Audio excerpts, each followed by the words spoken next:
Hello, my name is Francis Lee and I am the writer and director of God's Own Country.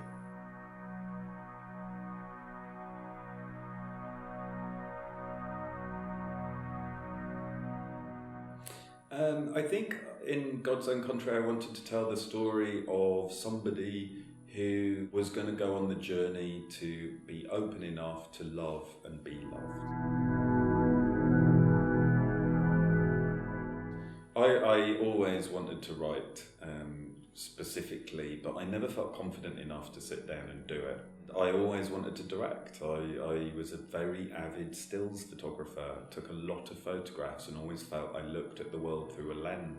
I never felt much of a participant in life, much more of an observer. But I became an actor. I never felt terribly comfortable with it. I'm not sure if I was terribly good, but I was very lucky and I worked. But I always had this desire to create my own stories, tell my own stories in the way in which I saw them. And I just got to a significant age and felt that if I was going to do it, I'd better do it. So I gave up acting and got a job in order to pay to make a short film. Did that and felt very comfortable and felt that that actually is what I wanted to do. So then I wrote God's Own Country. So I'm not a cinephile. I never went to film school or studied film or directing or writing.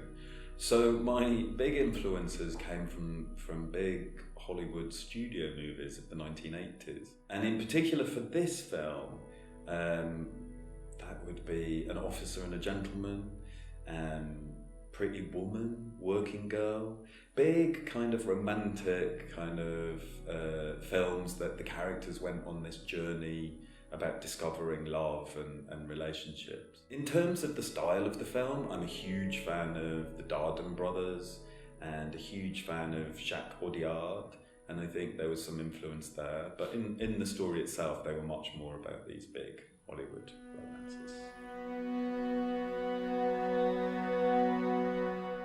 So I'm very obsessed by sound. I have very sensitive hearing, and making this film was a way in which I could also use sound emotively.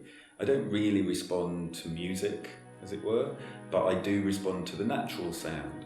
I think you can tell the story fantastically with sound. From the get-go, from very early on, I knew I wanted the natural sounds to be the soundscape, if you like, of this film. And so the sound designer was sent up to Yorkshire and recorded hours and hours and hours of footage from recording, from all the atmospheres, all the locations. And so when I went into the edit, I had hours of sounds to play with in this bank, really. Orchestrated the natural sounds for extra layering, extra meaning, to make it more emotive.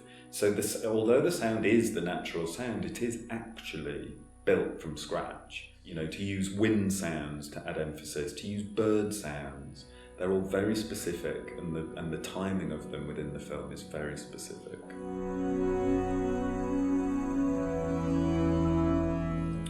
Yes, so I always knew that I never wanted a stunt double or a hand double to do the work with the livestock. So it was always going to be the actors doing it for real. Both actors had no experience of farms or livestock at all. And so for weeks and weeks before the shoot, they were sent off to work on local farms. And they would start early in the morning at 6 a.m. and do a full shift to 6, 7 p.m.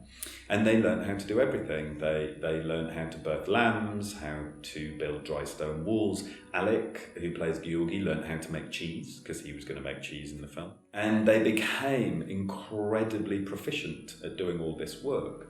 But the side product of that was that the landscape and the world of farming started to affect them physically.